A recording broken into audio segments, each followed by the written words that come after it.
Greetings, I'm Dr. Johnson with Bethel University. This video is a primer on an industry analysis.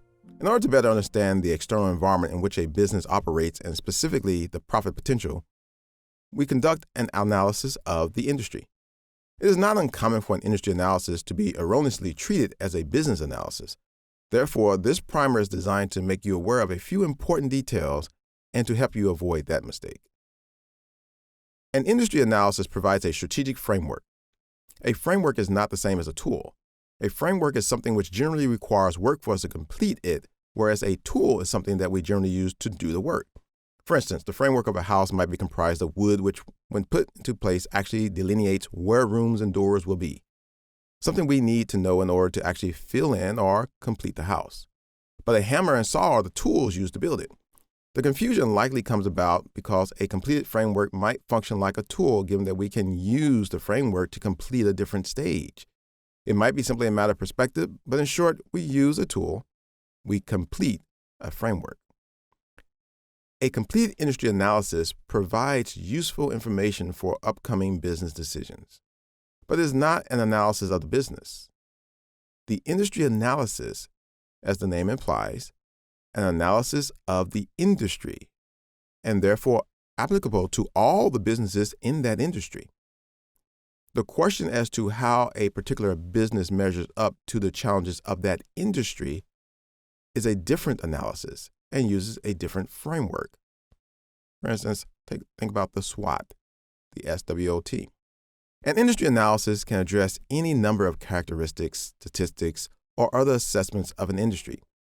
However, the basic foundation of an industry analysis is what we call the 5 forces identified and introduced by Michael Porter. The forces are as follows: power of the buyer, power of the supplier, competitive rivalry, threat of new entry, and threat of potential substitutes. Some will talk about the bargaining power and other aspects, but the basic force is what we're looking at. The essence of these forces, and thus the importance of them to industry analysis, is their effect on potential profitability. Profits are defined as revenues minus expenses, and thus the costs we incur versus the prices we can charge for goods and services in the industry. This is the simplicity and beauty of the 5 forces. They represent the factors which impact either the prices we can charge or the costs we incur. Moreover, they are quite simple, perhaps even deceptively simple. Let's take a quick look. Power of buyers. In terms of our prices versus our costs, what do buyers, also referred to as customers, want? Lower prices. Thus, when buyers have a lot of power, they can use that power to force us to lower our prices. Therefore, we prefer buyers with less power. Their ability to negotiate lower prices affects our profit margin. Power suppliers. In terms of our prices versus our costs, what do suppliers, those we buy from, want? Higher costs. They would like to charge us higher prices, which means higher costs for us. When suppliers have a lot of power, they can use that power, which increases our costs. Again, we're looking at the bargaining power of that group. Competitive rivalry. In terms of our prices versus our costs, what role might rivalry play? In simplest terms, the more competitors in the industry and the greater the rivalry, this creates a price war. In a price war, we are again being forced to lower our prices to attract the customer. Thus far, as a business, we want those forces to be low or weak. If these forces were strong, in theory, they would depress profits in the industry. The last 2 forces to consider are the threat of new entrants and the threat of potential substitutes. Threat of new entrants.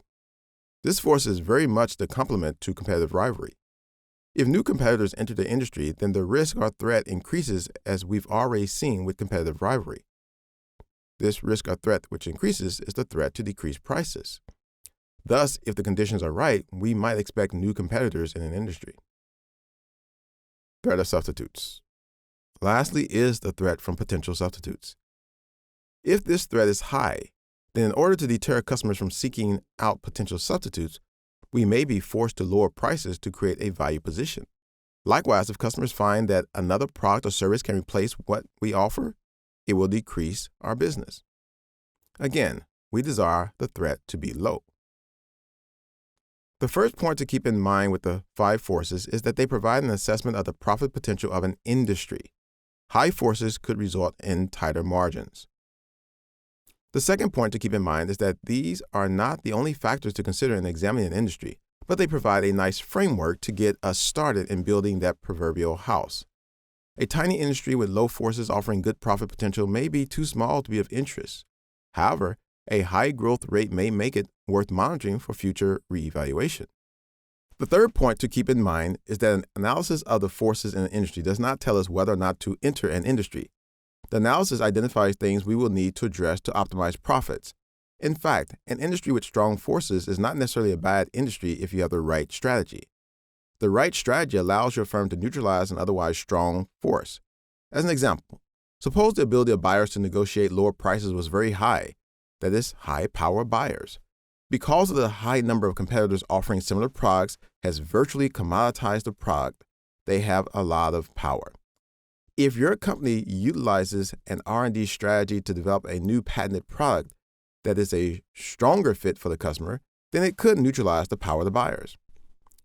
Remember, ladies and gentlemen, the industry analysis examines the forces that mutually impact all the companies that define the industry. It is not an assessment of any individual business.